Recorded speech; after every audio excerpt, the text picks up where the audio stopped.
Iginiit na Malacanang ang mapayapang paraan sa pagresolba sa usapin sa West Philippine Sea. Inihag ito ng Pilipinas sa kabila ng pagtanggi ng China sa utos ng UN Tribunal na maghain ng ebidensya kaugnay ng pagkaangkin nito sa West Philippine Sea. Nag-uulat si Rocky Ignacio mula sa Malacanang, live.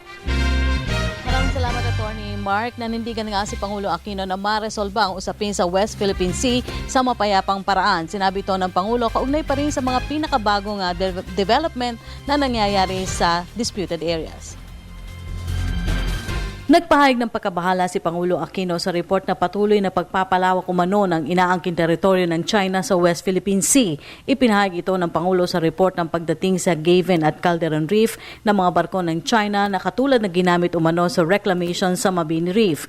Ang Gavin, Calderon at Mabini Reef ay kabilang sa mga sinasabing saklaw ng teritoryo ng Pilipinas sa pinag-aagawang lugar. Ang latest report na natanggap natin, we are again bothered that there seems to be developments in other areas within the disputed seas. No? Amongst them, para may movement ng ships that were, well, we're not saying that they are exactly the same ships that were used in Mabini, but there seems to be similar ships at the very least in a feature called yung, anong reef show? One is Gavin Reef. The other is Quateron Shoal Reef. Quateron Reef. Quateron is spelled Cuateron. That's the international name. Quateron is called, we call it Calderon. Okay. So Quateron and yung Gavin Reef. Sir, are these only movements of ships or are there reclamation activities also in these two areas? Yung pictures that I saw were just ships that can be used for reclamation. Pictures pa lang, no? Wala, unlike Mabini na talagang from nothing nagkaroon na ng biglang geographical feature.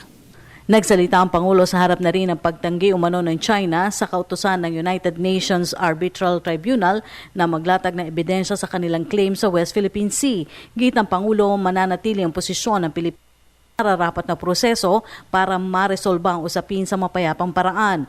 Ang aksyon ng International Tribunal ay batay na rin sa Philippine Memorandum na isinampa nitong March 30 kaugnay ng pinag-aagawang Baho de Masinloc at Ayungin Shoal ng Pilipinas sa China. Meron silang kine-claim, meron tayong kine-claim, merong method that both of us, in essence, when we signed UNCLOS, agreed to, dumaan tayo doon sa proseso, liliwanagin na may base ba yung claim nila o wala. In the same token, na liliwanagin, may base ba yung claim natin o wala. So, magkakaroon ng desisyon. Kanino bang claim ang tama o anong bahagi ba ng mga claim ang tama, ano bang bahagi ng claim ang hindi tama. So, lalabas yun for the entire international community. And that hopefully will clarify all of the disputes and will lead to, di ba, parang clear determination na nga of the rights and obligations.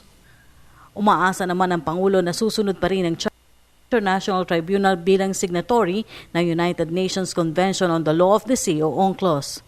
So, kailangan na resolution. And yung arbitral track is one of the solutions because both of us and others have said that has conformed to international law. So that is embodied in UNCLOS as a method to settle the dispute. So at the very least, ang makukuha natin dyan, if they rule in our favor, tama yung ating mga claims, then magkakaliwanagan. Ano ba talaga ang karapatan, ulitin ko lang, sorry kung sarang plaka ng tunog ko, karapatan ng bawat isang estado at ano mga tungkulin. So, itong undisputed or indisputable fact, gagawin na nga natin, ano ba talaga ang fact? No? That's the minimum. Now,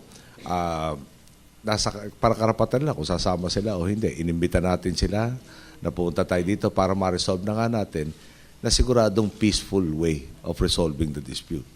Ngayon, may karapatan siguro magsalita sa kanila kung bakit tayo na sumama dito sa method na manigurado tayong mapayapang pagre-resolba ng issue dyan sa karagatan. Bukod sa Pilipinas at China, may inaangkin rin teritoryo sa lugar ang Malaysia, Brunei, Taiwan at Vietnam. At yan ang ating pag-uulat mula dito sa Malacanang sa tulong ng RTVM. Ako po si Rocky Ignacio para sa Telebisyon ng Bayan. Maraming salamat kasama Rocky Ignacio.